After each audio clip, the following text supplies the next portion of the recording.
எல்லோருக்கும் வணக்கம். Option trading பண்ணி ஒரு நண்பருக்கு 7 லட்ச ரூபா லாஸ். இந்த மிக முக்கியமான தகவலினுடைய முழு தகவலை பார்க்கறதுக்கு முன்னாடி தொடர்ந்து நம்மளை போட்டு இம்சை பண்ணி லாஸ் பண்ணி விட்டுக்கிட்டே இருக்கக்கூடிய கரடிகள் இன்னைக்கு என்ன பண்ணியிருக்குன்னா 27 பாயிண்ட் நெகட்டிவ்ல தான் க்ளோஸ் பண்ணி விட்டுருக்கு. இதில் வேற நாளைக்கு வீக்லி எக்ஸ்பைரி வருது. அது மட்டும் இல்லாமல் இந்த வாரம் வெள்ளிக்கிழமை என்பது ஒரு விடுமுறையாக வருகிறது. இந்த சமயத்தில் ஈரோப் மார்க்கெட் மட்டும் ரொம்ப நல்லா இருக்கானுங்க. இன்னைக்கு போய் எடுத்து பார்க்கவும் ஈரோப் மார்க்கெட் ஒருவேளை அமெரிக்கா மார்க்கெட்டினுடைய சோழி முடிஞ்சு போச்சு, அமெரிக்கா தான் இனி எந்த விஷயத்திலையும் பெருசாக தலையிட மாட்டேன்னு சொல்லி எல்லாத்துக்கும் ஒரு வாயை வச்சுக்கிட்டு சும்மா இருந்தால் தான் ஆகும். எல்லாத்துக்கூடையும் சண்டை போடக்கூடிய மனோபாவத்தோடு இருக்கும் பொழுது ஒருவேளை ஈரோப் மார்க்கெட் ஏதாவது திடீர்னு புதுசாக ஒரு வல்லரசாக்கி ஏதாவது ஆயிருமோ அப்படின்ற மாதிரி அந்த பக்கம் திடீர்னு யூரோப்பியன் மார்க்கெட்ஸில் பாசிட்டிவாக காமிச்சிக்கிட்டு இருக்காங்க. இந்த நேரத்தில் நம்மளுடைய மார்க்கெட் மிகப்பெரிய வால்டிலிட்டியாக இருக்கான். இந்த மாதிரி ஒரு வால்டிலிட்டி, மோசமான வால்டிலிட்டி சமீபத்தில் இல்லை. கடந்த 3 நாட்களில் மட்டும் 200-300 பாயிண்ட் ஏறுறதும் இறங்குறதும் ஒரு முடிவில்லாமல் போய்கிட்டு இருக்கு. இந்த சமயத்தில் வெள்ளிக்கிழமை அன்னைக்கு விடுமுறை, நாளைக்கு ஒரே ஒரு நாள் தான் ட்ரேடிங் டே இருக்கு. நாளைக்கு என்ன பண்ண போறான் அப்படின்றது தெரியல. சில பேர் என்ன நினைச்சுக்கிட்டு இருப்பாங்க, நீட்டி படுத்துக்கிட்டா போதுமே அப்படின்ற மாதிரி ஆப்ஷன் ட்ரேடிங்ல இருக்கிறவங்க சில பேர் நினைப்பாங்க. அல்லது பெருசா ஒரு 300 பாயிண்ட் ஏறினாவோ அல்லது 300 பாயிண்ட் கீழே போனாவோ நான் பெரிய ஆள் ஆயிருவனே அப்படின்ற மாதிரி நினைச்சுக்கிட்டு இருக்காங்க. ஆனா அங்கதான் ஒரு மிகப்பெரிய ஒரு மிஸ்டேக் அப்படின்றது நடக்குது. இந்த ஆப்ஷன் ட்ரேடிங்ல 7 லட்ச ரூபா நஷ்டம் பண்ணியிருக்கிற நண்பர் சாதாரண நண்பர் கிடையாது. நான் ஐடியில தாங்க இருக்கேன் அப்படின்றார். ஐடியில் இருந்தாவே பல்வேறு ஆப்டிடியூடு கொஸ்டினரிஸ்க்கெல்லாம் ஆன்சர் தெரியும். பலவேறு வகையில் அவங்கெல்லாம் சிந்திப்பாங்க. ஸோ அவர் என்ன பண்ணியிருக்காரு, நம்ம தான் ஐடி துறையில் இருக்கோம், நிறைய அறிவு நம்மகிட்ட இருக்கு, எத்தனையோ டெக்னிக்கல் அனாலிசிஸ் தெரியும். அது போக எமோஷனலாக நம்மளால ஸ்டெபிலிட்டியாகவும் இருக்க முடியும். அதுக்கும் ப்ராக்டிஸ் எடுத்துட்டு ரிஸ்க் மேனேஜ்மெண்ட் டெக்னிக்ஸ் எடுத்துட்டு அது போக சமீபத்தில் வந்திருக்கக்கூடிய ஆர்டிஃபிஷியல் இன்டெலிஜென்ஸ்னு எல்லாத்தையுமே உபயோகப்படுத்தி ஒரு 6 மாசம் ப்ராஃபிட் பண்ணாக்கா 2 மாசத்துல பண்ண ப்ராஃபிட் மற்றும் கேபிட்டலையும் சேர்த்து தூக்கிட்டு போயிடுறானுங்க. ஸோ நம்ம நண்பர் என்ன சொல்றாரு அப்படின்னு பார்த்தீங்கன்னாக்கா, எத்தனையோ ஆயிரக்கணக்கான பேர் உங்களுடைய சேனல்ல கமெண்ட் பண்ணியிருக்காங்க ஆப்ஷன் ட்ரேடிங் வேண்டாம் அப்படின்ட்டு. அந்த வகையில் நானும் என்னுடைய அக்கௌண்ட் பூரா நஷ்டமாகி கிட்டத்தட்ட 7 லட்ச ரூபா காணாமல் போனதுக்கப்புறம் நானும் இந்த கமெண்ட் போடுறேன்.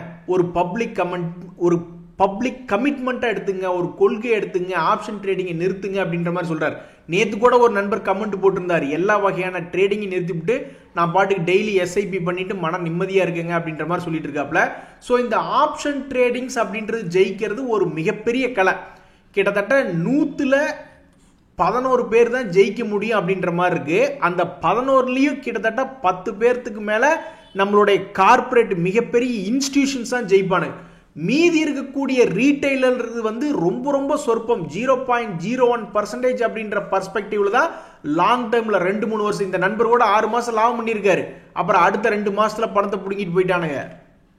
ஸோ நம்ம நண்பர் சொல்லக்கூடிய அறிவுரை எடுத்துக்குங்க. உங்களுக்கு அது ஒத்து வரலையா, ஒரு கம்மியான லாஸோடைய ஒரு கமிட்மெண்ட்டா எடுத்துட்டு இப்போ இந்த இடத்துல நான் முயற்சி பண்ணி பார்க்குறேன், ஒரு 2-3 மாசம் பார்க்குறேன், என்னால் முடிஞ்சதுன்னா நான் ஓகே, அப்படி முடியலன்னா பேசாம ஒரு குறைவான லாஸோட நிறுத்திக்கிறேன் அப்படின்ற மாதிரி ஒரு கமிட்மெண்ட் இருந்ததுன்னா மட்டும்தான் நீங்க பொழைக்க முடியும். அதுவும் இல்லாமல் இந்த மாதிரி ஆப்ஷன் ட்ரேடிங்ல லாஸ் பண்றதுக்கு இன்னொரு மிக முக்கியமான காரணம் பயம். ஐயோ நாளைக்கு விடிஞ்சிச்சுன்னா எக்ஸ்பைரி, நம்ம நினைச்ச மாதிரி நடக்கலைன்னா பணம் 0 போயிடுமே அப்படின்ற மாதிரி, அல்லது ஒரு வாரம் கழிச்சு பணம் 0வா போயிடுமே அப்படின்ற மாதிரி பயம். ஸ்டாக் மார்க்கெட் திரும்பி ஏறிச்சுன்னா ஸ்டாக் ஏதாவது கொஞ்சமாவது மேல் நோக்கி ஏறி வரும், இல்லைன்னா கிடக்குது கழுது அப்படின்ற மாதிரி டைம் மூலியமாக மார்க்கெட்டை ஜெயிக்கிறதுக்கு ஒரு வாய்ப்பு இருக்கு இன்வெஸ்ட்மெண்ட்ல. பட் ட்ரேடிங்லாம் கச்சிதமாக வேலை பார்க்கணும். அப்படி நம்மளுக்கு ட்ரேடிங் பத்தி எதுவும் தெரியலனா கண்டிப்பா நம்ம பணத்தை பிடுங்கிட்டு போயிடுவாங்க அப்படின்றது ரொம்ப ரொம்ப முக்கியமான விஷயம். நண்பர்களே, இந்த சமயத்தில் மிகவும் அதிர்ச்சிகரமாக இன்ஃபோசிஸ்னுடைய பங்கெல்லாம் எடுத்து பார்த்தோம்னு வச்சுங்களேன், இன்னைக்கு கிட்டத்தட்ட 4.5% இறங்கி க்ளோஸ் ஆயிருக்கான். இன்னைக்கு எத்தனையோ கம்பெனிகள் போராடினாங்க நம்ம மார்க்கெட்டை மேல் நோக்கி கொண்டு வரணும்னு. ஏகப்பட்ட பேங்குகள், மிகப்பெரிய கம்பெனிகள், ரிலையன்ஸ், ஐடிசி, பஜாஜ் பினான்ஸ் எத்தனையோ கம்பெனிகள் முயற்சி பண்றாங்க மார்க்கெட் மேலே ஏற்றணும்னு. ஆனா இந்த ஒரே ஒரு செக்டர், ஐடி செக்டரை வச்சுட்டு இன்னைக்கு நம்மளுடைய ஜோலியை முடிச்சு விட்டுட்டாங்க. நீங்க போய் எடுத்து பார்த்தீங்கன்னாக்கா இன்னைக்கு மற்ற செக்டர்கள் ரொம்பவுமே கடுமையாக போராடி இருக்காங்க, எப்படியாவது பிளஸ்ல வந்துடணும் அப்படின்ட்டு. ஆனா எல்லாத்தையும் கெடுத்து விட்டது இந்த செக்டர் இண்டிசஸ்ல போய் பார்த்தீங்கன்னா கொடுமைக்கு இந்த நிஃப்டி ஐடி தான் போட்டு தள்ளியிருக்கான். எல்லாரும் மரண வேதனை அடையுங்கடா அப்படின்னு சொல்லிக்கிட்டே போட்ட மாதிரி இன்னைக்கு இந்த ஐடி பங்குகள் ஆல்மோஸ்ட் 3% இறங்கியிருக்கு. ஒருத்தங்க கூட மேல் நோக்கி வரல.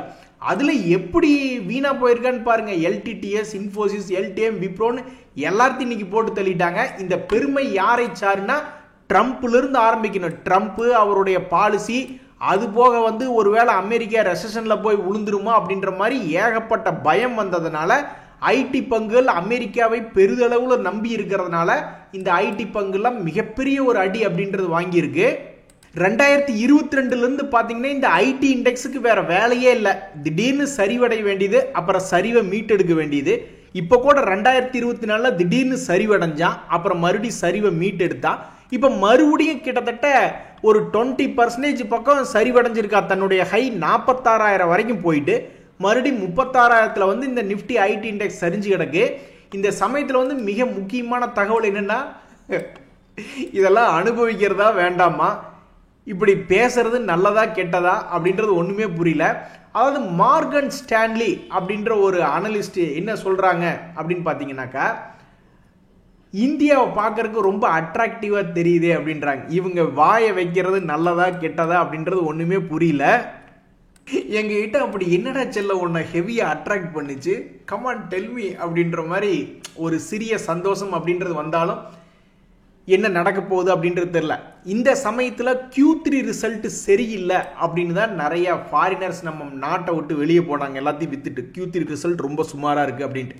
அப்ப இந்த சமயத்துல Q3 ரிசல்ட் Q2 ரிசல்ட்டை விடவும் அதிகமாக, அதே மாதிரி போன வருஷத்தினுடைய Q3 ரிசல்ட்டை விடவும் அதிகமாக இருக்கக்கூடிய சில முன்னணி பங்குகள் என்ன? அப்படி சில முன்னணி கம்பெனிகளை பார்க்கும் பொழுது இந்த எல்ஐசி என்பது கிட்டத்தட்ட 52 வீக் லோல இருக்கக்கூடிய பங்கு. அவனுடைய குவார்டர்லி ரிசல்ட் என்பது 11,000 கோடி லாபம் அப்படின்னு பண்ணியிருக்கான். அது குவார்டர் குவார்டர்ல பார்த்தாலும் சரி, போன வருஷத்தினுடைய குவார்டரோட கம்பேர் பண்ணி பார்த்தாலும் சரி, கொஞ்சம் அதிகமானதுதான். அடுத்து இந்த மாருதி சுசுகி அப்படின்றது கஷ்டமான நேரத்திலேயே அவனுடைய லாபம் ஓரளவுக்கு சுமாரா பண்ணியிருக்கான். இந்த பங்குமே கிட்டத்தட்ட ஒரு 6 months லோ பக்கத்துல தான் ட்ரேட் ஆகி கொண்டிருக்கிறான். அதே மாதிரி இன்னும் சில பங்குகளை ஒரு உதாரணத்துக்கு பார்க்கணும். கடந்த Q3 முடிவுகள் ஓரளவுக்கு பரவாயில்லைன்னா இந்த பாரத் எலக்ட்ரானிக்ஸ் அப்படின்ற ஒரு பங்கு, அவனுமே ஒரு 3 months லோ பக்கத்துல ட்ரேட் ஆயிட்டு இருக்கான். இவனுடைய குவார்டர்லி ரிசல்ட் என்பதும் ஒரு லாபம் அதிகமாக தான் வந்திருக்கு. அதே மாதிரி ஹிந்துஸ்தான் ஜிங்க் அப்படின்ற பங்கு, அவனும் ஒரு 6 மாச லோல ட்ரேட் ஆயிட்டு இருக்கான். அவனுடைய லாபம் என்பதும் Q3 ரிசல்ட் ஓரளவுக்கு பெட்டரா தான் கொடுத்திருக்கான். மேக்ரோடெக் டெவலப்பர்ஸ் அப்படின்ற பங்கு, அவனுடைய குவார்டர்லி ரிசல்ட் என்பதும் கடந்த காலாண்டுகளை விட மிக அதிகமாக கொடுத்திருக்கான். அவனும் ஒரு 52 வீக் லோல படுத்து கிடக்குறான். இந்த மசகன் டாக் ஷிப் பில்டர்ஸ், இவனுடைய ரிசல்ட்டும் என்பது எப்படி வந்திருக்குன்னா 807 கோடி லாபமா வந்திருக்கு. பட் இவனும் ஒன்றும் பெருசா சரிவடையும் இல்லை, ஏறவும் இல்லை, நீட்டி படுத்து கிடக்குறான். இண்டஸ் டவர் அப்படின்ற கம்பெனி நல்ல ஓரளவுக்கு நல்ல மேல் நோக்கி வந்த கம்பெனி தான். பட் இவனும் தற்போது ரொம்ப கம்மியா இருக்கான். ஆனா இவனுடைய ரிசல்ட்டுமே பரவாயில்ல. கடைசியா இன்னும் 2 எக்ஸாம்பிள்ஸ் மட்டும் பார்க்கலாம் Q3 முடிவுகள்ல ஜொலித்த பங்குகள். ஏன் அப்படின்னாக்கா, திடீர்னு இப்படி யாராவது ஒருத்தர் சொல்றாங்க இல்லையா, இந்திய பங்கு சந்தையை பார்க்கும்போது ஒரு மாதிரி இருக்கு அப்படின்னு என்னத்தையாவது ஒன்று சொல்றாங்க. அப்ப இது போன்ற விஷயங்களை அனுபவிக்கிறதா வேண்டாமா நினைக்கல. அப்படி எவனாவது உருப்படியா ஏதாவது Q3ல பண்ணியிருக்காங்களான்னு பார்க்கறது ரொம்ப முக்கியம் இல்லையா. அந்த வகையில இன்னும் 2 எக்ஸாம்பிள் அப்படின்னு பார்க்கும்போது ஹிந்துஸ்தான் பெட்ரோலியம், அவனும் 1 year லோ பக்கத்துல தான் ட்ரேட் ஆயிட்டு இருக்கான். பட் அவனுடைய குவார்டர்லி ரிசல்ட் என்பதும் மிகவும் லாபகரமாக காமிச்சிருக்கான். கடைசியாக நம்ம பார்க்கக்கூடிய இந்த பால்கிருஷ்ணா இண்டஸ்ட்ரீஸ் அப்படின்ற பங்குமே அவனுடைய ரேட் என்பது கிட்டத்தட்ட ஒரு 8 மாச லோல ட்ரேட் ஆகிட்டு இருக்கு. இவனுடைய லாபம் என்பதுமே போன கடந்த குவார்டர்களோட கொஞ்சம் அதிகமாக தான் பண்ணியிருக்கான். ஸோ இதுதாங்க கடந்த Q3 ரிசல்ட்டுகளின் போது ஓரளவுக்கு உருப்படியா இருந்த பங்குகள். ஏதாவது எதிர்காலத்தில் நல்ல விஷயம் அப்படின்றது ஒன்று நடந்ததுன்னா ரொம்ப மகிழ்ச்சி தான். இந்த சமயத்தில் இந்த ஜென்சால் என்ஜினியரிங் அப்படின்ற ஷேர் போட்டு மனுஷனை பாதிச்சுட்டான். கண்டமுனூர் ஜமீன்தார் என்ன கண்டம் பண்ணிட்டார் அப்படின்ற மாதிரி கடந்த ஒரு வருடத்துல மட்டும் 70% இந்த பங்கு இறங்கியிருக்கு. இவனுடைய ஹை எல்லாம் 1100 ரூபா பக்கத்துல போன பங்கு இப்ப வெறும் 276 ரூபா. இடிமேல் இடி விழும்படியாக மறுபடியும் அந்த கம்பெனியில் என்ன இன்னைக்கு ஒரு தகவல் வந்திருக்குன்னு பாத்தீங்கன்னாக்கா, அதனுடைய சீஃப் ஃபைனான்சியல் ஆபீசர் ரிசைன் பண்றாரு அப்படின்ற மாதிரி ஒரு தகவல் வருது. ஆக மொத்தம் சமீபத்துல போட்டு தள்ளப்பட்ட பங்கு அப்படின்னாக்கா இந்த ஜென்சால் இன்ஜினியரிங் தான்.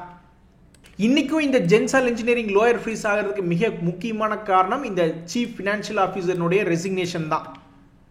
இந்த பல்ராம்பூர் சின்னி என்ன இன்னைக்கு திடீர்னு வால்யூமும் அதிகமாக வந்திருக்கு. இன்னைக்கு 6% மேல் நோக்கி ஏறி இருக்கா. என்ன காரணம்னு தேடிக்கிட்டு இருந்தீங்கன்னா அதில் ஒரு முக்கிய தகவல் என்ன அப்படின்னு பார்த்தீங்கன்னாக்கா, இவங்களுடைய ரோட் ஷோ சிங்கப்பூரில் அப்படின்றது முடிவாயிருக்கு. அதனுடைய தேதிகள் 17 மார்ச் மற்றும் 19 மார்ச் வரைக்கும். இந்த தகவலை தொடர்ந்து இந்த 2025 வருஷத்திலே இல்லாத அளவுக்கு இன்னைக்கு ஒரு மிக முக்கியமான மிகப்பெரிய ட்ரேடிங் வால்யூம் அப்படின்றது இந்த பல்ராம்பூர் சின்னியில் நடந்திருக்கு. இது மட்டும் இல்லாமல் இந்த NLC இந்தியா அப்படின்ற பங்குலையுமே இன்னைக்கு வால்யூம் என்பது சொல்லிக்கொள்ளும்படியாக கொஞ்சோண்டு நடந்திருக்கு. கிட்டத்தட்ட ஒரு வருடத்தினுடைய லோல ட்ரேட் ஆகி கொண்டு இருக்கக்கூடிய இந்த NLC இந்தியா பங்குல இன்னொரு தகவல் என்ன அப்படின்னு பார்த்தீங்கன்னாக்கா, அதனுடைய முதலீட்டாளர்களில் FIS ஹோல்டிங் என்பதும் சரி, DIS ஹோல்டிங் என்பதும் சரி மார்ஜினலாக டிசம்பர் குவார்ட்டரில் கொஞ்சோண்டு இன்க்ரீஸ் ஆயிருக்கு. மற்றபடி கோல்டெல்லாம் ஒரே இடத்துல தாங்க சுற்றிக்கிட்டு இருக்கு. பெரும்பாலான விலைகள் எல்லாமே ஒரே இடத்துல தான் சுற்றிக்கிட்டு இருக்கு. நண்பர்களே, கடந்த 30 வருடங்களில் இல்லாத அளவுக்கு தொடர்ந்து வீழ்ச்சியாக இருந்தது 5 மாதங்கள் நிஃப்டி. இந்த சமயத்தில் வந்து சைலண்டாக 15 நாள் பக்கம் கிட்டத்தட்ட ஒரு மாதத்தினுடைய பாதி முடிஞ்சிருச்சு. அப்போ இந்த சமயத்தில் வந்து இந்த நிஃப்டி என்ன ஆகும் அப்படின்ற மாதிரி பார்க்கும் பொழுது தற்போதைய நிலைமையில் தொடர்ந்து 5 மாசமாக இறங்கி இறங்கி க்ளோஸ் ஆகிட்டு இருந்த நிஃப்டி இப்போ பாதி நாள் பரவாயில்ல. இந்த மார்ச் மாதத்தில் எடுத்து பார்க்கும்பொழுது பாதி நாள் பரவாயில்ல. இன்னும் அடுத்த 15 நாள் இவன் என்ன பண்ண போறான்னு தெரியல. ஸோ பல பேர் வந்து மார்க்கெட்டில் வந்து இந்த நிஃப்டி எல்லாம் 50,000 போகுமா 1 லட்சம் போகுமான்னு அண்ணாந்து பார்த்துக்கிட்டு இருக்கும் பொழுது அதே முதலீட்டாளர்கள் இன்னொரு கேள்வி என்ன கேட்கணும் அப்படின்னா, நம்ம எப்பவுமே அண்ணாந்து பார்க்குறமே ஒரு ஸ்டாக்கை வாங்கின உடனே எவ்வளவு தூரம் மேலே போகுன்ட்டு, அது ஏன் கீழே போகக்கூடாதுன்னு ஏன் கீழே குமிச்சு பார்க்கக்கூடாது? அப்போத்தானே ரிஸ்க் எவ்வளவு எடுக்கிறோம், எவ்வளவு ரிவார்டு நம்ம வைக்கிறோம் அப்படின்ற ஒரு கிளாரிட்டி கிடைக்கும். ஸோ என்னை பொறுத்த வரைக்கும் யாராக இருந்தாலும் ஒரு ஸ்டாக்கை வாங்கும் பொழுது அண்ணாந்து எவ்வளவு தூரம் மேலே போகும் அப்படின்னு பார்த்து ஆசைப்படுறது ஒரு முக்கியம். எவ்வளவு முக்கியமோ அதே அளவு கீழே ஒரு வேளை இறங்கிடுச்சுன்னா என்ன பண்ணணும் அப்படின்றதையும் பார்க்கறது ரொம்ப ரொம்ப முக்கியமான விஷயம்.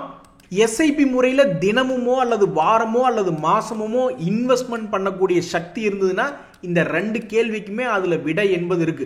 நண்பர்களே, பேரை பார்த்தோம்னாக்க பெரிய பைல்வான் மாதிரி இருக்கும், பிரீமியர் எக்ஸ்ப்ளோசிவ் அப்படின்ட்டு.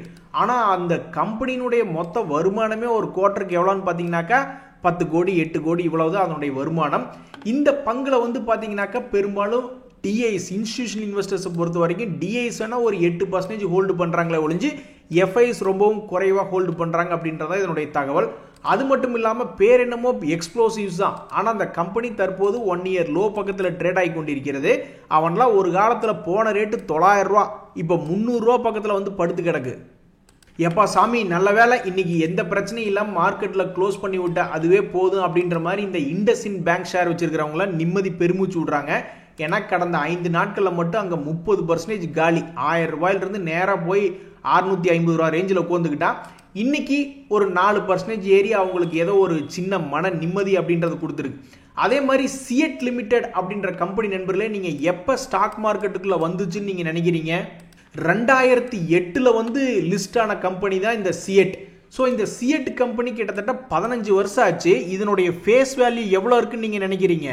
இந்த 15 வருஷம் கழிச்சும் இதனுடைய ஃபேஸ் வேல்யூ என்பது 10 ரூபாயாக உள்ளது. நண்பர்களே, இதில் KEC இன்டர்நேஷனல் ஒரு பங்கு என்ன இருந்து என்ன பிரயோஜனம்? இன்னைக்கு 5% ஏறி இருக்கான். ஆனால் ஒரு வருட அளவில் பார்க்கும் பொழுது கிட்டத்தட்ட 1200 ரூபாயிலிருந்து 700 ரூபா சரிஞ்சிருக்கான். அவனுடைய முதலீட்டாளர்லாம் போய் பார்க்கல FIS தங்களுடைய ஹோல்டிங் பர்சன்டேஜ் இன்க்ரீஸாக பண்ணியிருக்காங்க. இருந்தாலும் ஏதாவது பிரயோஜனம் இருக்கா? பயப்புள்ள நீட்டி படுத்துட்டான். 1200 ரூபா ரேஞ்சிலிருந்து இப்போ 700 ரூபாயில வந்து ட்ரேட் ஆகி கொண்டிருக்கிறது. நண்பர்களே, இந்த அதானி குரூப்ல ஏதாவது சந்தோஷமான நிகழ்வு வராதா அப்படின்னு நிறைய பேர் காத்துக்கிட்டு இருப்பாங்க. அவங்களுக்கு என்ன ஒரு சந்தோஷமான நிகழ்வுனா, சமீபத்தில் இந்த தாராவி அப்படின்ற இடத்த ரீடெவலப்மெண்ட் பண்றதுக்கு உண்டான ப்ராஜெக்ட் கிடைச்சது. அதுக்கடுத்து மறுபடியும் இன்னொரு மிகப்பெரிய ப்ராஜெக்டாக 36,000 கோடி மதிப்பிலான ஒரு ரீடெவலப்மெண்ட் ப்ராஜெக்ட் மோத்திலால் நகர் அப்படின்றது ரீடெவலப்மெண்ட் பண்றதுக்கு அவங்களுக்கு கிடைச்சிருக்கு. சமீபத்தில் இந்த மாதிரி ஊருக்குள்ளேயே விளையாடுறத விட்டுவிட்டு வெளிநாடுகளில் போய் விளையாண்டுக்கிட்டு இருந்தப்ப திடீர்னு அங்கெல்லாம் ஆட்சி மாற்றம் ஏற்பட்டுருச்சு. ஸ்ரீலங்கா, பங்களாதேஷ் போன்ற இடங்களெல்லாம் ஆட்சி மாற்றம் ஏற்பட்டதுக்கப்புறம் கொஞ்சம் முன்ன பின்ன செய்திகள் வந்துட்டு இருந்தது. இந்த சமயத்தில் உள்ளூர் ஆட்டக்காரனாக கிட்டத்தட்ட 36,000 கோடி மதிப்பிலான ஒரு ஆர்டர் அப்படின்றது அவங்களுக்கு கிடைச்சிருக்கு.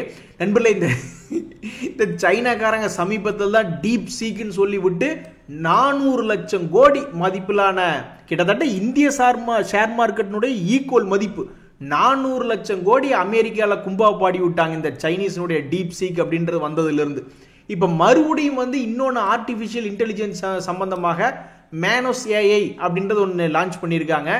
போகிற போக்க பார்த்தா சைனீஸ் அவன் ஒரே ஒரு வார்த்தை எதை பற்றி பேசினாலும் சரி, குளோபலில் வர்றது சந்தோஷம் கிடையாது, மிகப்பெரிய டிஸ்ட்ரக்ஷன் தான். ஒரு கோவிட் சம்பந்தப்பட்ட செய்திகள் வந்தது, உலகமே கும்பா. அதுக்கடுத்து இப்போ சமீபத்தில் இந்த மாதிரி ஆர்டிஃபிஷியல் இன்டெலிஜென்ஸ் செய்தி வருது, மறுபடியும் உலகமே கும்பா அப்படின்ற மாதிரி சைனாவினுடையிலிருந்து வரக்கூடிய ஒவ்வொரு விஷயமும் ஒரு ஆக்கப்பூர்வமாக இருக்கும்னு பார்த்தா ஆக்கப்பூர்வமாக எதுவுமே இல்லை. என்பதில் இந்த கைம்ஸ் அப்படின்ற பங்குல டிஐஸ்னுடைய ஹோல்டிங் ரொம்பவுமே அதிகமாக ஹோல்டு பண்ணிக்கிட்டு இருக்காங்க. ஸோ டிஐஸ் அதிகமாக ஹோல்டு பண்ணக்கூடிய பங்குகள் வெகு சில. அந்த வெகு சில பங்குகளில் இந்த Krishna institute of medical science அப்படின்றது ஒன்று. கடந்த 6 மாதத்தினுடைய லோ பக்கத்தில் ட்ரேட் ஆகி கொண்டிருந்த பங்கு இன்னைக்கு ஒரே நாளில் கிட்டத்தட்ட 5% நெகட்டிவ்லேருந்து பாசிட்டிவாக க்ளோஸ் ஆயிருக்கு. இன்றைய முக்கிய நிகழ்வுகளாக பார்த்தோம்னா ஐடி பங்குகள்லாம் போட்டு அடிச்சு துவச்சு கிட்டத்தட்ட 1 இயர் லோவில் கொண்டு போய் நிறுத்தி வச்சிருக்காங்க. அதே சமயத்தில் சில புரோக்கரேஜ் ஹவுஸ் எல்லாம் என்ன யோசிக்கிறாங்க அப்படின்னு பார்த்தோம்னாக்கா, ஒருவேளை இந்தியா நல்லா இருக்குமோ அப்படின்ற மாதிரி யோசிக்கிறாங்க. இந்த சூழ்நிலையில் நம்ம இதுக்கு முன்னாடி முதல் ஸ்லைடில் கவர் பண்ணியிருந்த செய்தி என்ன அப்படின்னு பார்த்தீங்கன்னாக்கா, கடந்த காலாண்டுகளில் ஜொலித்த பங்குகளாக சிலது இருந்தது, அதில் ஒரு 10 ஷேர் அப்படின்ற செய்தி ஒன்று பார்த்துருந்தோம். இதுதாங்க இன்னைக்கு முக்கிய தகவல்கள். மற்ற தகவல்களை நாளைக்கு பார்ப்போம். நன்றி, வணக்கம்.